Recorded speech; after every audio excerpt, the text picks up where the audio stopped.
Hello friends, ಎಲ್ರಿಗೂ ನಮಸ್ತೆ. ಸ್ವರ್ಣ ಕಿಚನ್ಗೆ ನಿಮ್ಮೆಲ್ರಿಗೂ ಸ್ವಾಗತ. ಇವತ್ತು ನಮ್ಮ ಕಿಚನಲ್ಲಿ ಮೊಳಕೆ ಕಾಳಲ್ಲಿ ಮಸಾಲ ಸಾಂಬಾರು ಮಾಡ್ತಾಯಿದ್ದೀವಿ. ತುಂಬಾ ಈಸಿಯಾಗಿ ಮಾಡ್ಕೋಬೋದು, ತುಂಬ ಚೆನ್ನಾಗಿರುತ್ತೆ. ಮುದ್ದೆ, ರೈಸ್, ಚಪಾತಿ, ದೋಸೆ ಎಲ್ಲದಕ್ಕೂ ತುಂಬಾ ಚೆನ್ನಾಗಿರುತ್ತೆ. ಬನ್ನಿ, ಈಗ ನಾನು ಮೊಳಕೆ ಕಾಳನ್ನ ಯಾವ ರೀತಿ ಮಾಡ್ಕೊಂಡೆ ಅಂತ ತೋರಿಸ್ತೀನಿ. ನಾನು ಇದನ್ನು ಒಂದು ನೈಟ್ ಕಾಳನ್ನ ನೆನೆಸಿಟ್ಟು ಅದಾದ ನಂತರ ಒಂದು ಹಗಲು ಒಂದು ರಾತ್ರಿ 2 ದಿನ ಈ ರೀತಿ ಬಟ್ಟೆದಲ್ಲಿ ಸುತ್ತಿಟ್ಟಿದ್ದೆ. ಈ ರೀತಿ ತುಂಬ ಈಸಿಯಾಗಿ ಮನೆಯಲ್ಲೇ ಮೊಳಕೆ ಕಾಳನ್ನ ನಾವು ಮಾಡ್ಕೋಬೋದು.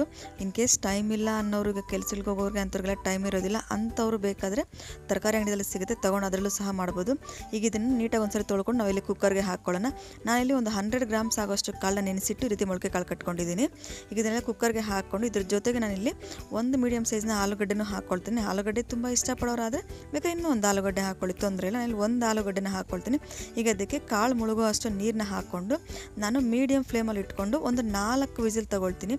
ಈಗ ವಿಸಿಲ್ ಬರೋ ಗ್ಯಾಪಲ್ಲಿ ಮಸಾಲ ರೆಡಿ ಮಾಡ್ಕೊಳ್ಳೋಣ. ಅಲ್ಲಿ ಒಂದು 2 ಟೇಬಲ್ ಸ್ಪೂನ್ ಆಗೋಷ್ಟು ಎಣ್ಣೆ ಹಾಕ್ಕೊಳ್ತಿದ್ದೀನಿ. ಇದ್ರ ಜೊತೆಗೆ ನಾನಿಲ್ಲಿ ನೀವು ನೋಡ್ತಾ ಇರ್ಬೋದು, ಬಿರಿಯಾನಿ ಎಲೆ, ಚಕ್ಕೆ, ಕಲ್ಲುವು, ಕರಿಮೆಣಸು, ಸ್ಟಾರ್ ಮೊಗ್ಗು, ಹಾಗೆ ಚಿಕ್ಕ ಮರಾಠಿ ಮೊಗ್ಗು, ಲವಂಗ, ಏಲಕ್ಕಿ ಹಾಕ್ಕೊಳ್ತಾ ಇದ್ದೀನಿ, ಜೀರಿಗೆ ಹಾಕ್ಕೊಳ್ತಾ ಇದ್ದೀನಿ, ಜಾಪತ್ರೆ, ಮರಾಠಿ ಮೊಗ್ಗು, ಧನಿಯಾ ಕಾಳು ಒಂದು 4 ಟೇಬಲ್ ಸ್ಪೂನ್ ಆಗೋಷ್ಟು ಹಾಕ್ಕೊಳ್ತಾ ಇದ್ದೀನಿ. ಇದನ್ನೆಲ್ಲ ಹಾಕ್ಕೊಂಡು ಮೀಡಿಯಮ್ ಫ್ಲೇಮಲ್ಲಿ ಒಂದು 3 ನಿಮಿಷ ನಾವು ಹುರ್ಕೊಳ್ಳೋಣ ಎಣ್ಣೆದಲ್ಲಿ. ಈ ರೀತಿ ಹುರಿದ್ಬಿಟ್ಟು ಆಗೋದು ತುಂಬ ಚೆನ್ನಾಗಿರುತ್ತೆ. ನಾವಿಲ್ಲಿ ಯಾವುದೇ ಧನಿಯಾ ಪೌಡರ್ ಆಗಲಿ, ಗರಂ ಮಸಾಲ ಆಗಲಿ ಆ್ಯಡ್ ಮಾಡ್ತಾ ಇಲ್ಲ. ಈಗ ಇದಕ್ಕೆ ಒಂದು ಮೀಡಿಯಮ್ ಸೈಜ್ ಈರುಳ್ಳಿಯಲ್ಲಿ ಒಂದು ಅರ್ಧ ಈರುಳ್ಳಿ ಹಾಕ್ಕೊಂಡಿದ್ದೀನಿ, ಹಾಗೆ 1 ಇಂಚ್ ಆಗೋಷ್ಟು ಶುಂಠಿ ಹಾಕ್ಕೊಳ್ತೀನಿ, ಹಾಗೆ ಒಂದು 8 ರಿಂದ 10 ಬೆಳ್ಳುಳ್ಳಿ ಹೆಸರನ್ನ ಹಾಕ್ಕೊಂಡು ಒಂದು 4 ಹಸಿಮೆಣಸಿನಕಾಯಿ ಹಾಕ್ಕೊಳ್ತೀನಿ, ಹಾಗೆ ಒಂದು ಮೀಡಿಯಮ್ ಸೈಜ್ನ ಟೊಮೆಟೊ. ಈಗ ಇದನ್ನೆಲ್ಲ ನಾವು ಚೆನ್ನಾಗಿ ಫ್ರೈ ಮಾಡ್ಕೊಳ್ಳೋಣ. ಈರುಳ್ಳಿ ಟೊಮೆಟೊ ಎಲ್ಲ ಆದಷ್ಟು ಮೆತ್ತಗಾಗಬೇಕು. ಒಂದು 5 ನಿಮಿಷ ಮಾಡ್ಕೊಂಡ್ರೆ ಸಾಕಾಗುತ್ತೆ. ಇದಕ್ಕೊಂದು ಸ್ವಲ್ಪ ಕೊತ್ತಂಬರಿ, ಹಾಗೆ ಒಂದು ಸ್ವಲ್ಪ ಪುದೀನ ಹಾಕ್ಕೊಳ್ತೀನಿ, ಹಾಗೆ ಒಂದು 2 ರೆಕ್ಕೆ ಆಗೋಷ್ಟು ಕರಿಬೇವಿನ ಹಾಕ್ಕೊಂಡು ಈಗ ಇದನ್ನು ಸಹ ಒಂದು 2 ರಿಂದ 3 ನಿಮಿಷ ನಾವು ಚೆನ್ನಾಗಿ ಫ್ರೈ ಮಾಡ್ಕೋಬೇಕಾಗುತ್ತೆ. ಎಲ್ಲನೂ ಚೆನ್ನಾಗಿ ಫ್ರೈ ಆಗಬೇಕು ಎಣ್ಣೆಯಲ್ಲಿ. ಅದಾದ ನಂತರ ನಾವೀಗ ಇದಕ್ಕೆ ಗ್ಯಾಸ್ ಸ್ಟವ್ನ ಆಫ್ ಮಾಡಿ ಆಮೇಲೆ ನಾನಿಲ್ಲಿ ಒಂದು 1/2 ಟೇಬಲ್ ಸ್ಪೂನ್ ಆಗುವಷ್ಟು ಗಸಗಸೆನ ಹಾಕ್ಕೊಂಡು ಚೆನ್ನಾಗಿ ಮಿಕ್ಸ್ ಮಾಡಿಕೊಂಡು ಅದಾದ ನಂತರ ನನಗೆ ಇದಕ್ಕೆ ಒಂದು 4 ರಿಂದ 5 ಗೋಡಂಬಿನೂ ಹಾಕ್ಕೊಳ್ತಿದ್ದೀನಿ. ಗೋಡಂಬಿ ಹಾಕ್ಕೊಂಡು ಈಗ ಒಂದ್ಸರಿ ಚೆನ್ನಾಗಿ ಮಿಕ್ಸ್ ಮಾಡಿಕೊಂಡು ನಾನೀಗ ಮಿಕ್ಸಿ ಜಾರ್ಗೆ ಹಾಕ್ಕೊಂಡು ಇದನ್ನು ಫೈನಾಗಿ ಈಗ ಪೇಸ್ಟ್ ಮಾಡ್ಕೊಳ್ತೀನಿ. ಆದಷ್ಟು ಮಸಾಲ ಎಲ್ಲ ಜಾರ್ಗೆ ಹಾಕೋದಕ್ಕಿಂತ ಮುಂಚೆ ಸ್ವಲ್ಪ ಆರಿಲ್ಲಿ, ಬಿಸಿ ಬಿಸಿ ಹಾಕಿದ್ರೆ ಜಾರ್ ಹೊಟ್ಟೋಗುತ್ತೆ. ಒಂದು ಸ್ವಲ್ಪ ನೀರನ್ನ ಹಾಕ್ಕೊಂಡು ಮುಚ್ಚಳನ ಮುಚ್ಚಿ ಫೈನ್ ಪೇಸ್ಟ್ ಮಾಡಿಕೊಂಡು ಈಗ ಕುಕ್ಕರಲ್ಲಿ ಬನ್ನಿ ನಾವು ಇಟ್ಟಿದ್ವಲ್ಲ ಮೊಳಕೆ ಕಾಳು ಏನಾಗಿದೆ ನೋಡೋಣ. ನಾನೀಗ ಒಂದು 4 ವಿಸಲ್ ತೊಗೊಂಡಿದ್ದೀನಿ.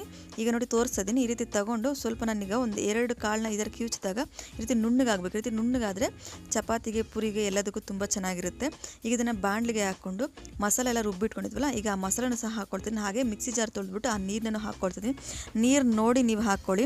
ನಾನಿಲ್ಲಿ ಅನ್ನಕ್ಕೆ, ಚಪಾತಿಗೆ, ಪೂರಿಗೆ, ದೋಸೆಗೆ ಎಲ್ಲದಕ್ಕೂ ಸೆಟ್ ಆಗೋ ರೀತಿಯಲ್ಲಿ ನಾನು ಮಾಡ್ಕೊಳ್ತಾ ಇದ್ದೀನಿ. ಇದಕ್ಕೆ ಒಂದು ಮೀಡಿಯಮ್ ಸೈಜ್ನ ಟೊಮೆಟೊದಲ್ಲಿ ಒಂದು ಅರ್ಧ ಟೊಮೆಟೊ, ಹಾಗೆ ಒಂದು ಅರ್ಧ ಈರುಳ್ಳಿ ಹಾಕ್ಕೊಂಡು ರುಚಿಗೆ ತಕ್ಕದಷ್ಟು ಉಪ್ಪು, 1 ಟೇಬಲ್ ಸ್ಪೂನ್ ಆಗೋಷ್ಟು ಅಚ್ಕಾರದ ಪುಡಿ ಹಾಕ್ಕೊಳ್ತಾ ಇದ್ದೀನಿ. ಉಪ್ಪು ಖಾರ ಎಲ್ಲ ನೋಡಿ ಹಾಕೋಬೇಕಾಗುತ್ತೆ. ನೀವು ಸ್ವಲ್ಪ ಜಾಸ್ತಿ ಆದರೂ ಸಹ ಟೇಸ್ಟ್ ಕೆಟ್ಟೋಗುತ್ತೆ. ಕಡಿಮೆ ಆದರೆ ಆ್ಯಡ್ ಮಾಡ್ಕೋಬೋದು, ಜಾಸ್ತಿ ಆದರೆ ಆಗೋದಿಲ್ಲ, ಹಾಗಾಗಿ ನೋಡಿ ಹಾಕ್ಕೊಳ್ಳಿ. ಈಗ ಒಂದು 8 ರಿಂದ 10 ನಿಮಿಷ ನಾವು ಈ ರೀತಿ ಕುದಿಸ್ಕೊಂಡ್ರೆ ಸಾಕಾಗುತ್ತೆ. ನಮಗೆ ಗ್ರೇವಿ ಥರ ಆಗಿಬಿಡುತ್ತೆ. ನೀವು ಬೇಕಾದ್ರೆ ಇನ್ನೂ ಸ್ವಲ್ಪ ಗಟ್ಟಿಯಾಗಿ ಮಾಡ್ಕೊಂಡು ಹೋದ್ರೆ ಮಾಡ್ಕೋಬೋದು. ನಾನಿಲ್ಲಿ ರೈಸ್ಗೆ, ಮುದ್ದೆಗೆ, ಚಪಾತಿಗೆ ಎಲ್ಲದಕ್ಕೂ ಸರಿ ಹೋಗೋ ರೀತಿಯಲ್ಲಿ ನಾನು ಮಾಡ್ಕೊಳ್ತೀನಿ. ಸ್ವಲ್ಪ ಲೈಟಾಗಿ ತಿಳಿಯಾಗಿ ಮಾಡ್ಕೊಳ್ತಿದ್ದೀನಿ, ಅಷ್ಟು ತಿಳಿಯಾಗಿ ಮಾಡ್ತಾ ಇಲ್ಲ, ಸ್ವಲ್ಪ ಲೈಟಾಗಿ. ಇದಕ್ಕೊಂದು 2 ಟೇಬಲ್ ಸ್ಪೂನ್ ಆಗೋಷ್ಟು ಕೊತ್ತಂಬರಿನ ಹಾಕ್ಕೊಂಡು ನಾವು ಡೈರೆಕ್ಟ್ ಸರ್ವ್ ಮಾಡ್ಕೋಬೋದು. ತುಂಬ ಈಸಿಯಾಗಿ ಮಾಡ್ಕೋಬೋದು. ನಿಮ್ಗೆ ಈ ವಿಡಿಯೋ ಇಷ್ಟ ಆಗಿದ್ರೆ ಲೈಕ್ ಮಾಡಿ, ಶೇರ್ ಮಾಡಿ, ಹಾಗೆ ನೀವು ಒಂದ್ಸರಿ ಟ್ರೈ ಮಾಡಿ ಕಮೆಂಟ್ಸಲ್ಲಿ ತಿಳಿಸಿ ಯಾವ ರೀತಿ ಬಂತು ಅಂತ ಹೇಳ್ಬಿಟ್ಟು. ಹಾಗೆ ನನ್ನ ಚಾನಲ್ ಸಬ್ಸ್ಕ್ರೈಬ್ ಮಾಡೋದು ಮಾತ್ರ ಮರಿಬೇಡಿ ಅಂತ ಹೇಳ್ತಾ ನಾನು ಈ ವಿಡಿಯೋ ಮುಗಿಸ್ತಾ ಇದ್ದೀನಿ. Thank you.